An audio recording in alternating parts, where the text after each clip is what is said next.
2010 წლის ადგილობრივი თვითმმართველობის არჩევნების შემდეგ ევროსაბჭოს ასამბლეის მე-19 სესიაზე ხიუნტერ კრუგმა გამოსვლама ძალიან დიდი შეშფოთება გამოთქვა იმის შესახებ, თუ რა მდგომარეობა იყო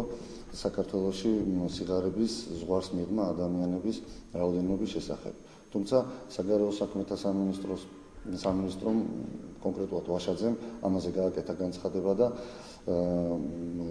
კონგრესის დელეგატებს უთხრა, რომ დაეთანხმა მის შეფასებას და თქვა, რომ 2 მილიონზე მეტი ადამიანი საქართველოში სიღარიბის ზღვარს მიღმა იმყოფება. ამ მოვლენების შემდეგ მოძრაობა სამართლიანი საქართველოსთვის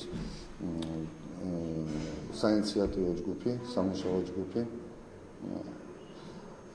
ჯგუფი მუშაობს დასავლეთ ევროპის რამოდენიმე ქვეყანასთან,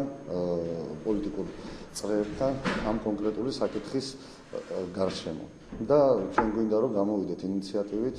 და ალბათ ეს ჩვენი ინიციატივა პარლამენტში შევა კონკრეტულად რაც ეხება ამ უმუშევრობას და ამ ტოტალურ გათავისუფლებას ხალხის სამსახურიდან, ეს ეხება როგორც ჯანდაცვის სფეროს, განათლების სფეროს, ისევე ძალოვან სტრუქტურებიდან ადამიანების დათხოვნას. ჩვენ მიმართავთ ხელისუფლებას და ვითხოვთ, რომ მოხდეს აღრიცხვა უმუშევრობის და რაც ყველაზე მთავარია, საქართველოს შრომის კოდექსის 38 მუხლში შევიდეს ცვლილება, კონკრეტულად მესამე პუნქტში, შრომითი ხელშეკრულების დასაქმებულ ადამიანებს, რომლებიც თავისუფლებიან დამსაქმებლის ინიციატივით არა ერთისთვის ანაზღაურება მიიღონ, ეს კონკრეტულად ვიძახი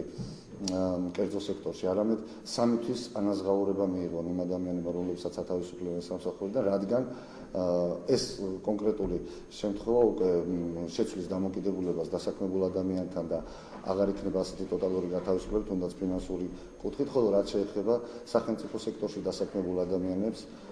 რა თქმა უნდა, ჩვენ გვესმის, რომ ძალიან ძნელია შრომის კომპენსაციის მიცემა ყველა ადამიანზე, მაგრამ იმ ადამიანებს, რომლებსაც